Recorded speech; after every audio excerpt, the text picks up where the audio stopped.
बाबाजी हेबे काईके कारण कौन प्रत्येकटी कार्य पछरे गोटे कारण थाए भक्त वर मागिचंदी से भक्त जनक किए कंचुक ऋषि लेखा हिची कोठी मन चैतन्य संवाद मालिका द्वितीय छंद रे कले मन चैतन्य द्वितीय छंद केशव गोपन लीला को बांध सत्य रे कंचुक तप आचरी कली रे प्रभु सन्यास धरी जुग बीती गला राजा गृह रे कली खेल हे दरिद्र घरे तेनु रे मोहर गरज सुत जे बेले देखिबु सुकांति सुत आंठु तळे ता बसन नथिबो सिरि पाद पद्म मुकुला थिबो देखिबु नेत्र रे हे बुबाउला कली ता परसे ओटई भेळा किसम किसम हस रहस्य मौन बदन सन्यास वेश हरि हरि बोल एते कथा मालिका से लिखि दैछन्ती कहले प्रभु मौन बदन हैथिबे बेसी कथा कहू नथिबे हजार पद पचारले पदी उत्तर देउथिबे से मौन महा ठाकुर हैथिबे आउ गेरुआ वस्त्र पिंधा बाबाजी ए गेरुआ वस्त्र पिंधा बाबाजी हेले कली जुगर भगवान छतिया बटर महंत हाडीदास लिखिलेनि कि जय चौथी सारे कहले घोर कली देख प्रभु उपते प्रकाशी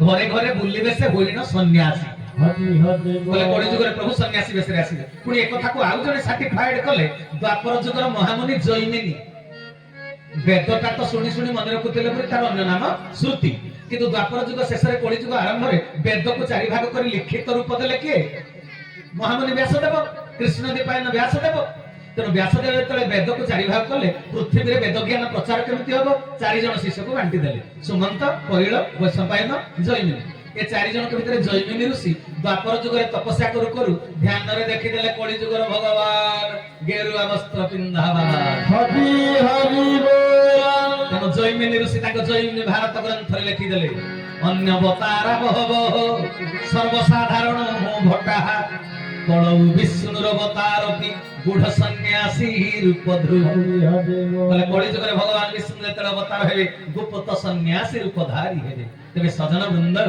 मोहुरा गाँ रे आसीबे नाही तबे ये गोटिए दृष्टि चतुर्सीमा को वर्णना करि देले बुझि पारत आपण मान को कहि दउ जे तीन पट कहिले को तीन पट छतिया पट नेमाळ मठ ओळासुणी गुंफा ता मझी जगहटा कोटा होची एइठे बसी के बाहर करूना संगे संगे गूगल रे मैप अंकन कले बाहर पड़िबनी सेंटरटा आउ मध्ये चकड़ा मोडान सदर्जमा मालिका रे कहि देले अच्युतानंद कले नीलाद्री रो ठारू जाजपुर जाए अनंत शयन स्थान छतिया बटरू पारादीप जाए भुज बोली एहा जानो एथि मध्य रे जे अनेक भक्त तो आगे कहिबी सबु मौदा ठाकुर कुंडी नगर जाए पुरी रही छंती सबु ओळपणा ठारू ब्राह्मणी जाए जाजनगर घेनी तही सेही संबळ रे आंधे जनमिबु पंच सखा संगे नेई हरि हरि बोल ए प्रभु आसीबे जे गोटे पटे मौदा गाँ गोटे पटे कुंडी नगर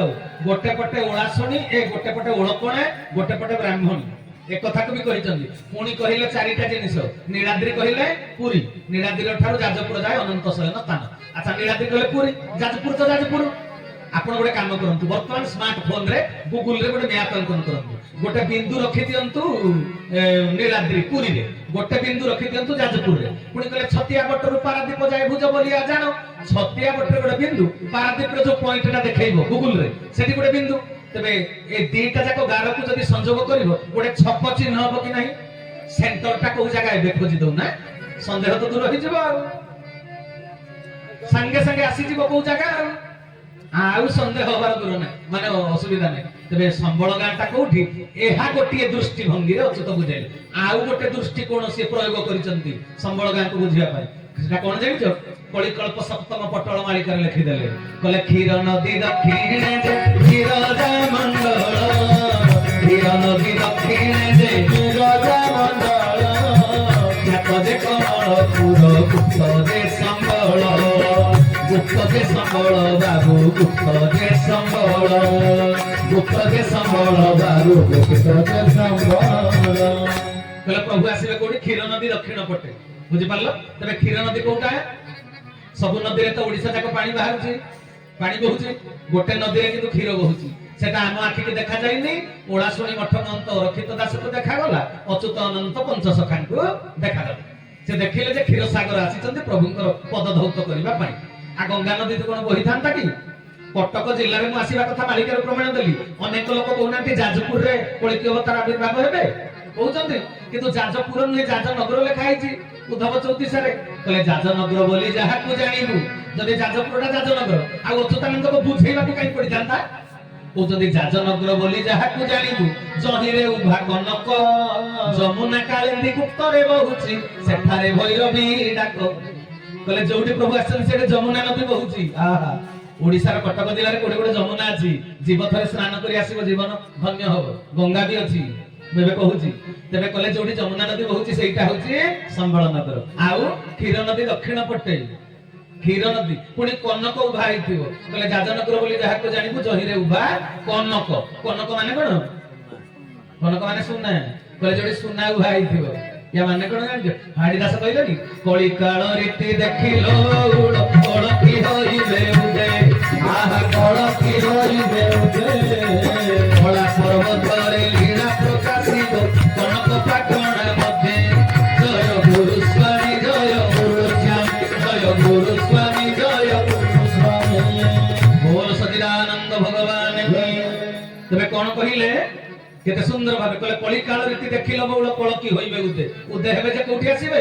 କହିଲେ କଳା ପର୍ବତରେ ଲୀଳା ପ୍ରକାଶିବ କନକ ପାଟଣା ମଧ୍ୟ। କନକ ପାଟଣା, କନକ ମାନେ ସୁନା, ପାଟଣା କହିଲେ କ୍ଷେତ୍ର। କହିଲେ ଯୋଉ ଜାଗାର ନାମ ହେଇଥିବ ସୁବର୍ଣ୍ଣ କ୍ଷେତ୍ର ହରି ହରି ବୋଲ ସେଇଟା ହଉଛି ଯାଜନଗର। ପୁଣି ଆଉ କହିବାକୁ ମତେ ସମୟ ନାହିଁ। ପରୀକ୍ଷିତ ମହାରାଜ ଯେତେବେଳେ ସୁନାକୁ କଳି ସୁନାରେ ରହିବା ପାଇଁ କହିଦେଲେ ସେଠି ଗୋଟେ ଘଟଣା ଅଛି ଯେ ସେ ତ ଲମ୍ବା ଚଉଡ଼ା କଥା କ୍ଷେତ୍ର। ତେବେ ଏବେ ତ ଆପଣ ଜେନେରାଲ ନଲେଜ ବହିରେ ବି ସୁବର୍ଣ୍ଣ କ୍ଷେତ୍ର ଗୁଡା ବାହାରି ସାରିଲା ହଁ କି ନାଇଁ? ଅର୍କ କ୍ଷେତ୍ର କୋଣାର୍କ, ଶଙ୍ଖ କ୍ଷେତ୍ର ପୁରୀ, ଗଦା କ୍ଷେତ୍ର ଯାଜପୁର ନାଇଁ। ତେବେ ସ୍ୱର୍ଣ୍ଣ କ୍ଷେତ୍ର କୋଉଟା ମୁଁ ଆଉ କହିବିନି, ସେଟା ଜେନେରାଲ ନଲେଜ ବହିଟା ଦେଖିଦିଅ ସେଥିରେ ବାହାରି ସାରିଛି।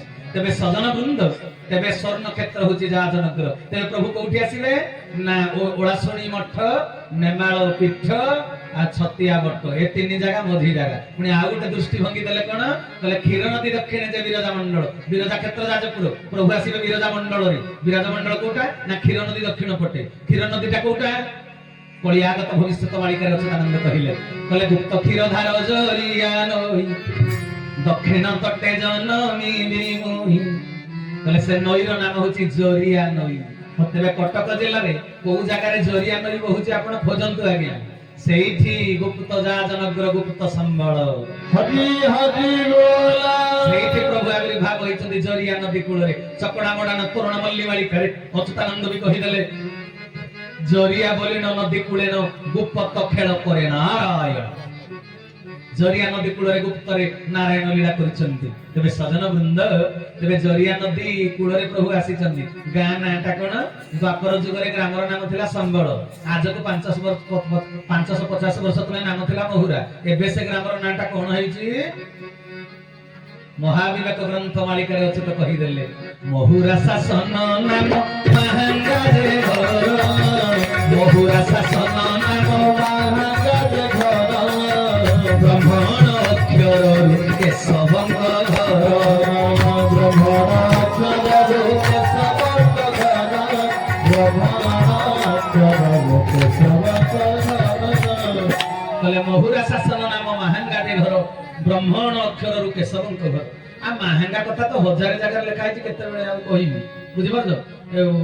ସାରଳା ମଣ୍ଡଳ ଗୁପ୍ତ ଗୀତାରେ ବି ଲେଖା ହେଇଛି କଳିଯୁଗ ଶେଷ ଅଙ୍କରେ ମୁହିଁ ଜନ୍ମ ନେବି, ପିତା ଯଦୁ ମାତା ସୁକାନ୍ତି ତାଙ୍କ କୋଳରେ ଥିବି, ମାହାଙ୍ଗା ମହିମା ପୁରରେ ମୋର ଜନ୍ମ ହେବ, ସାହି ନାମ ଶ୍ଵେତ ବଗାର ମୋର ନାମ କେଶବ, ବୈରାଗୀ ମାନଙ୍କ ଆଶ୍ରମ ତେଣୁ ବଗାର ଗ୍ରାମ, କେତେ ସାଧୁ ସନ୍ଥ ଆସିନ ସେଠି କରିବେ ଧାମ, ଲଳିତ ଗିରିର ପାର୍ଶ୍ୱରେ ଅଟେ ସେ ସ୍ୱର୍ଣ୍ଣ କ୍ଷେତ୍ର, ଏକ ଏକାକାର କରିବ ସେ ଯେ ମିଶାଇ ଗୋତ୍ର, ଜାତି ଗୋତ୍ର ସେ ରଖେଇ ଦେବେନି, ଭଗବାନଙ୍କର ଜାତି ନାହିଁ ଭକ୍ତର ବି ଜାତି ନାହିଁ, ତେଣୁ ସେ ଏକାଠି ଗୋତ୍ର ସବୁ ମିଶେଇ ଦେବେ ଲେଖା ହେଇଛି।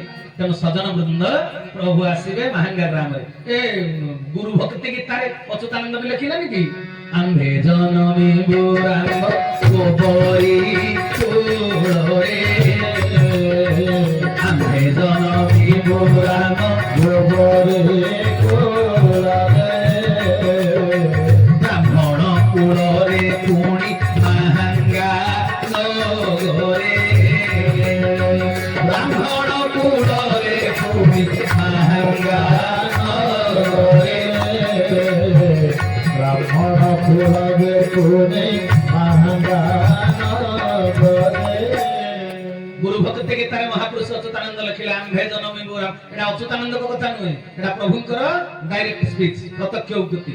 ଅଚ୍ୟୁତାନନ୍ଦ ଆଉ ପରୋକ୍ଷ ଉକ୍ତି ନ କରି ଲେଖି ଦେଇଛନ୍ତି, କହିଲେ ଆମ୍ଭେ ଜନମିବୁ ରାମ ଗୋବରୀ କୂଳରେ, ମାହାଙ୍ଗା ନଗରେ ପୁଣି ବ୍ରାହ୍ମଣ କୂଳରେ। ଏଠି ବ୍ରାହ୍ମଣ କୂଳ ଲେଖା ହେଇଛି, ମାହାଙ୍ଗା ଗାଁ ଲେଖା ହେଇଛି, ଭଗବାନ କେଶବ ନାମରେ ଆସିବେ ଲେଖା ହେଇଛି। କିନ୍ତୁ ଲୋକମାନେ ଦ୍ୱନ୍ଦ୍ୱରେ ପଡନ୍ତି, ବ୍ରାହ୍ମଣ ଘରେ ପ୍ରଭୁ ଆସିବେ, ଚାରି ଯୁଗକୁ ଚାରି ବର୍ଣ୍ଣ, ସେଟା ଜାଣିବା ଦରକାର। ଭଗବାନ ସତ୍ୟ ଯୁଗରେ ବ୍ରାହ୍ମଣ ଘରେ, ତ୍ରେତୟାରେ କ୍ଷତ୍ରିୟ ଘରେ, ଦଶରଥଙ୍କ ଘରେ ରାମ, ଦ୍ୱାପର ଯୁଗରେ ବୈଶ୍ୟ ଘରେ, ଗୌଡ଼ ଘରେ ଲୀଳା କରିଛନ୍ତି କୃଷ୍ଣ, କଳି ଯୁଗର ପାଳି ପଡିଛି ସେ ଶୂଦ୍ର ଘରେ ଲୀଳା କରିବେ। ଏ କଥାକୁ ଯଶବନ୍ତ ଦାସ ପଞ୍ଚସଖାଙ୍କ ଭିତରେ ଯଶବନ୍ତ ଦାସ ତାଙ୍କ ବର୍ଣ୍ଣ ଟୀକାରେ ଲେଖି ଦେଇଛନ୍ତି, ରାମ ମୁକୁନ୍ଦ କହୁ ଅଛି ଶୁଣ, ଯୁଗ ମାନଙ୍କର ବର୍ଣ୍ଣ ବିଧାନ, ସତ୍ୟ ଯୁଗ ଯେ ବ୍ରାହ୍ମଣ ଅଟଇ, କ୍ଷତ୍ରିୟ ତ୍ରେତୟା ଯୁଗକୁ କହି, ଦ୍ୱାପର ଯୁଗ ଯେ ବୈଶ୍ୟ ବର୍ଣ୍ଣଟି, ଶୂଦ୍ର ଅଟଇ କଳି ଯୁଗ ଘୋଟି। ନାଁରେ ପଟାକ ଗଲା ସୃଷ୍ଟି ଗୋଟାକ ଯାକ ତା ଘର, ସିଏ କୋଉ ଜାଗାରେ ଆସିବ, ତମର ଏଥିରେ ଅଙ୍କ କଷିବା କଣ ଦରକାର। ତେଣୁ ହେ ସଜନ ବୃନ୍ଦ, କହିବାର ତାତ୍ପର୍ଯ୍ୟ ମଣିଷ ଏଇ ଜାତିବାଦରେ ପଡି ପ୍ରଭୁ ଏତେ ପାଖରେ ବି ଏ ପାଖ ଲୋକ ଯାଇପାରି ନାହାନ୍ତି। ଚୀନରୁ ଆସିଲେ, ଜାପାନରୁ ଆସିଲେ, ନାଇଜେରିଆରୁ ଆସିଲେ, ଏଠିକା ଲୋକ ଯାଇପାରିଲେ ନାହିଁ। କେତେ ବଡ ମାନେ ହତଭାଗ୍ୟ। କଣ କହୁଛନ୍ତି ଆଜ୍ଞା, ଯିଏ ଯାହାର ସିଏ ତାହାର ନା, ହଁ କି ନାଇଁ? ପ୍ରେମ ସୁଧା ନିଧି ଶୁଣିଛ ନା ଉପେନ୍ଦ୍ର ଭଞ୍ଜଙ୍କର? ଦୂରେ ଥିଲେ ପାଶେ ଥିଲା, ପ୍ରାୟ ଥିବୁ ଘେନି, କେତେ ଦୂରେ ଚନ୍ଦ୍ର କେତେ ଦୂରେ କୁମୁଦିনী, ପ୍ରୀତି ଅଭେଦ ତାଙ୍କର, ଯେତେ ଦୂରେ ଥିଲେ ଯେ ଯାହାର ସେ ତାହାର, ପ୍ରୀତି ଅଭେଦ ତାଙ୍କର, ଯେତେ ଦୂରେ ଥିଲେ ଯେ ଯାହାର ସେ ତାହାର। ବୋଲ ସଚିଦାନନ୍ଦ ଭଗବାନ କି ଯିଏ ଯାହାର ସିଏ ତାହାର ନା। ବୋଲେ କଳି ଯୁଗରେ ପ୍ରଭୁ ଶୂଦ୍ର କୂଳରେ ଆସିଲେ, ବୁଝିପାରିଲ? ଆଉ କଳି ଯୁଗର ମଣିଷ ବୁଝିପାରେନି। ମତେ ଜଣେ, ମୁଁ ତ କ୍ଷତ୍ରିୟ ଘରେ ଜନ୍ମ ହେଇଛି, ମୁଁ ଭାରି ଦୁଃଖ କରେ, ମୁଁ କହିଲି ମତେ କାହିଁକି ଠାକୁର ହରିଜନ କଲେନି ଯେ। ଆଉ ଗୌଡୁଣୀ କିଏ କି? ଗୌଡୁଣୀ ସବୁ ଦେବା ଦେବେ, ଭଗବାନ ଯୁଗ ଲୀଳା କରିବେ ବୋଲି ସିଏ ବର ମାଗିଲେ ଆମକୁ ଗୌଡୁଣୀ କରିଦିଅ ଗୋପୀ ମାନେ। ମୁଁ କହିଲି ମୁଁ ଅଲକ୍ଷଣା କାହିଁ କ୍ଷତ୍ରିୟ ଘରେ ଜନ୍ମ ହଉଥିଲି, ମତେ ଠାକୁର ହେଲେ ହରିଜନ କରିଥାନ୍ତି। ବୁଝିପାରୁଛ ନା? ପ୍ରଭୁ ଯୋଉ ଯୁଗରେ ଯୋଉଠି ଆସନ୍ତି ତାଙ୍କର ସେଇ ବର୍ଣ୍ଣଟାକୁ ସିଏ ଟିକେ ଉଠେଇବାକୁ ଚେଷ୍ଟା କରନ୍ତି। ମାହାଙ୍ଗା ବଗାର ସାହି ପିଲା ପାଠ ପଢୁଥିଲେ, ଠାକୁର ପ୍ରଫୁଲ୍ଲ ଖୁଣ୍ଟିଆ, ଜଗତସିଂହପୁର ପ୍ରଫୁଲ୍ଲ ଖୁଣ୍ଟିଆ ଶିକ୍ଷିତ ଲୋକ, ବିଏଡ୍, ସେ ଚାକିରି କରେଇ ଦେଲେନି, ପୂର୍ବ ଜନ୍ମର ଭକ୍ତ। ଭାବିଛନ୍ତି କି ତାଙ୍କ ଇଚ୍ଛାରେ ସେ ଶୂଦ୍ର ଘରେ ଆସିଛନ୍ତି ବୋଲି? ଏଟା ଯୁଗର ପରମ୍ପରା। ସତ୍ୟତ୍ରେତା ଦ୍ୱାପର କଳି, ବ୍ରାହ୍ମଣ କ୍ଷତ୍ରିୟ ବୈଶ୍ୟ ଶୂଦ୍ର, ଏଟା ଯୁଗର ଅବତାରବାଦର ପରମ୍ପରା। ସେ କୋଉ ବର୍ଣ୍ଣରେ ଲୀଳା କରିବେ একথা পরে নিমিরাজা প্রশ্ন পচারিଛନ୍ତି করভাজন উত্তর ଦେଇଛନ୍ତି একাদশ স্কন্ধ ভাগবতরে ভমনি প্রভু ভগবান যুগানুসারে বহে নাম বর্ণহি যুগ অনুসারে লেখিଛନ୍ତି তাহলে বর্ণহি যুগ অনুসারে ভক্ত ভজন প্রকারে বলে ভক্ত যুগ যুগর বর মাগিଛନ୍ତି প্রভু আম কুଳରେ লীলা করিব আমକୁ ଥଟ୍ଟା ପୁରା କହୁଛନ୍ତି ନିମ୍ନ ବୋଲି ଭାବୁଛନ୍ତି ଆପଣ ଆମ ଜାତିରେ ଆମ ବର୍ଣ୍ଣରେ ଆସିଲେ କହିଲେ ବର୍ଣ୍ଣହି ଯୁଗ ଅନୁସାରେ ଭକ୍ତ ଭଜନ ପ୍ରକାରେ সত্যি কি এ কথা নিমিরাজা কহিলে করভাজন ঋষি উত্তর দেই কহিলে কলে যে রূপ বহে যে স্বভাবে ত্রেতা দ্বাপর কলি যুগে ইচ্ছানুসারে অবতরে স্বভাবে নানা রূপ ধরে যে যুগে যে বা অবতার সে বর্ণ নাম দামোদর হরি হরি বল কলে ভক্ত যে ভଳି বর মাগিছি সেই ভଳି নাম সেই ভଳି বর্ণ কোন বর্ণরে কোন যুগরে প্রভু ধরা পৃষ্ঠକୁ আসিবে আ কলি যুগর মଣିষ ভাগবত পঢ়ুচନ୍ତି বুঝুচନ୍ତି হ্যাঁ পড়ুচନ୍ତି যে 700 শ্লোক গীতার মনে রাখুচନ୍ତି বা 18000 শ্লোক ভাগবতর মনে রাখুচନ୍ତି কিন্তু ধোতি ছিড়ে পুথি ছিড়ে মরম জানে না কো তেণু অচ্যুতানন্দ মহাপুরুষ কহিলে জ্ঞানী সিনা জানে জ্ঞানর মহত্ব অজ্ঞান জানিব নাই মল্লিকা কুসুম গন্ধ জানে নাসা নয়ন জানিব কাই মল্লি ফুল ফুটিলে নাক সিনা বাসনা বারে আখি গুণ বাসনা বারে যে জানিয়া কথা জানিব না তেণু যে যাହାର ସିଏ ତାହାର ତେଣୁ ମତେ କହୁନା କପର ତାର ଆଲୁମିନିୟମ ତାର ଏଇଗୁଡାକ ସିନା କରେଣ୍ଟ ପାଲକୁ କଣ କହି କହି ଆସିଲି ଗାଁ ପର୍ଯ୍ୟନ୍ତ ମାହାଙ୍ଗା ଗାଁ ନା ସାହି ନାଁଟା ବି ଅରକ୍ଷିତ ଦାସ ଲେଖିଦେଲେ ମହାଗୁପ୍ତ ପଦ୍ମ କଳ୍ପରେ ଅଚ୍ୟୁତ ତ କହିଲେ ଗୋଟେ ନଦୀ ବହି ଯାଉଥିବ ମାହାଙ୍ଗା ଉତ୍ତର ଦିଗରେ ଜରିଆ ନଦୀ କିନ୍ତୁ ଅରକ୍ଷିତ ଦାସ କଣ ଲେଖିଲେ ଜାଣିଛ କହିଲେ ଜରିଆ ନାମକ ସରସ୍ୱତୀ ନଦୀ କହିଲି ତ ଆଗେ ରାମ ଲୟ କର ଭେଦି ମହିଝରା ନାମ ଥିବ ଯମୁନା ଯେ ନଦୀ কহিলি তো আগে রাম লয় কর ভেদি সুকর্ণা যে গঙ্গায় হা মনে রখ রাম এ বন ত্রিবেণী মূলে বগার যে গ্রাম হজে হজে বলাম তাহলে মাহাঙ্গা গ্রামর বগার সাহিরে প্রভু আসিলে তেଣୁ ସଜନ ବୃନ୍ଦ ଆଉ ଭଗବାନଙ୍କର ନାଁଟା କଣ ହବ କଳି ସନ୍ତରଣ ଗୀତାରେ ଅଚ୍ୟୁତାନନ୍ଦ କହିଲେ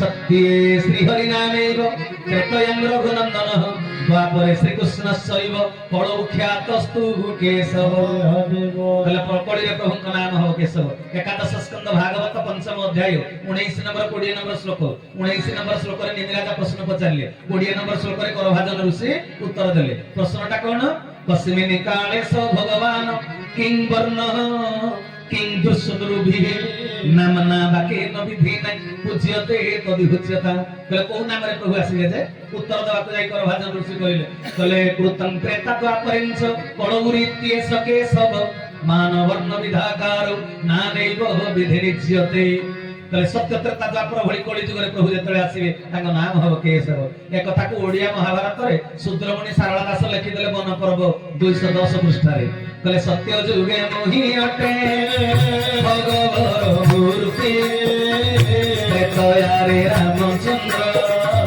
নামরে সন্ততি দ্বাপর যুগরে মোহি গৌতম জানি মোহি যে বহি পারই বিষ্ণু তেজ পুনি কলি যুগরে কেশব